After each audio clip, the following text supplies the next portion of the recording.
আমাদের এই রহস্যে ঘেরা পৃথিবীর সম্পর্কে কেবলমাত্র 10% জানতে পেরেছি, আর বাকি 100% এখন আমাদের অজানা রয়ে গিয়েছে। যেমন পৃথিবীর সবচেয়ে বড় হাঙর মেগালোডন আজও জীবিত আছে বলে অনেক গবেষক দাবি করেন। আবার কেউ কেউ অনুমান করেছেন যে পৃথিবীর সবচেয়ে বড় সাপ টাইটানোবোয়া আজও বেঁচে আছে। ভিডিওটি শুরু করার আগে আমাদের চ্যানেলটি এখনও সাবস্ক্রাইব না করে থাকলে চ্যানেলটি অবশ্যই সাবস্ক্রাইব করুন এবং পাশের বেল আইকনটি প্রেস করুন। এখন পর্যন্ত যত সাপের খোঁজ পাওয়া গেছে তার মধ্যে সবচেয়ে বড় সাপ টাইটানোবোয়া। সাপটির লম্বা ছিল প্রায় 14 মিটার বা 50 ফুটের সমান। দক্ষিণ আফ্রিকার জঙ্গল দাপিয়ে বেড়াতো এই সাপটি। ভয়ানক এই সরীসৃপের অস্তিত্ব ছিল প্রাগৈতিহাসিক যুগে।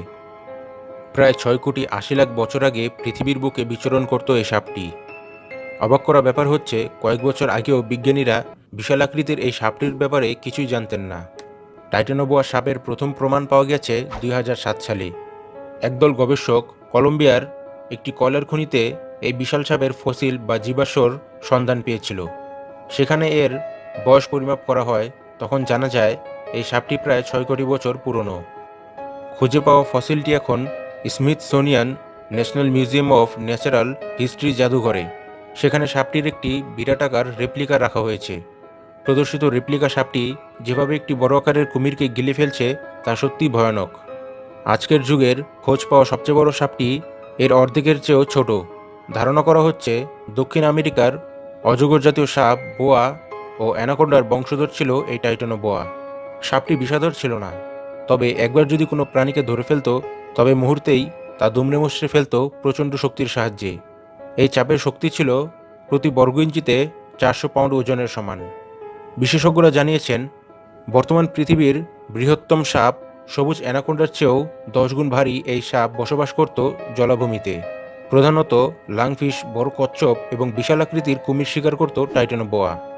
এই যাবৎকালে পাওয়া সবচেয়ে বড় সাপটির বিষয়ে যুক্তরাষ্ট্রের ইন্ডিয়ানা বিশ্ববিদ্যালয়ের প্রাণীবিদ্যা বিষয়ক অধ্যাপক ডেভিড পলি জানান, বিশাল আকৃতির কারণে দিনের বেশিরভাগ সময় জলই কাটাতো এই সাপটি এবং সম্ভবত আফ্রিকান অঞ্চলে বেশি বিচরণ করত। এখনকার সাপেরা যেমন শীতল রক্ত বিশিষ্ট হয়, টাইটানোবোয়া কিন্তু তেমনটা ছিল না, বরং এটি ছিল উষ্ণ রক্তের প্রাণী। টাইটানোবোয়ার এই বিশাল আকৃতি সেই সময় পরিবেশের গড় তাপমাত্রা সম্পর্কে জোরালো তথ্য দিয়েছে। এই টাইটানোবোয়া সাপের যে আকার, সেটার জন্য বেশ ভালো উষ্ণ পরিবেশের প্রয়োজন ছিল, কেননা সাপ নিজের শরীরের তাপমাত্রা নিয়ন্ত্রণ করতে পারে না। বেঁচে থাকার জন্য বাইরের তাপমাত্রার উপর নির্ভর করতে হয়। বিজ্ঞানীরা গবেষণা করে দেখেছেন সেই উষ্ণতার পরিমাণ এখনকার চেয়ে প্রায় 10 ডিগ্রি বেশি, অর্থাৎ তখনকার গড় তাপমাত্রা ছিল প্রায় 91 ডিগ্রি ফারেনহাইট। এই হিসাবটা সেই সময়ের পরিবেশ সম্পর্কেও বিজ্ঞানীদের ধারণা দিচ্ছে, কারণ এই উষ্ণ তাপমাত্রা চিরহরিত বনাঞ্চলে বেশি দেখা যায়। বিজ্ঞানীরা ধারণা করেছেন বনাঞ্চল ও জলাভূমিতেই ছিল টাইটানোবোয়ার বসবাস।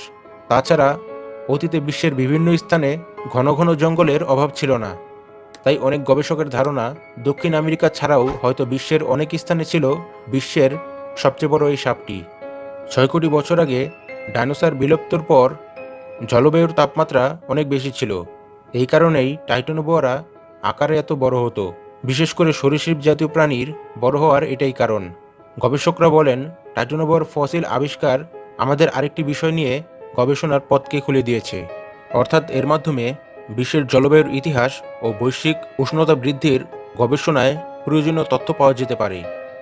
চ্যানেলটিকে অবশ্যই সাবস্ক্রাইব করুন এবং পাশের বেল আইকনটিতে প্রেস করুন।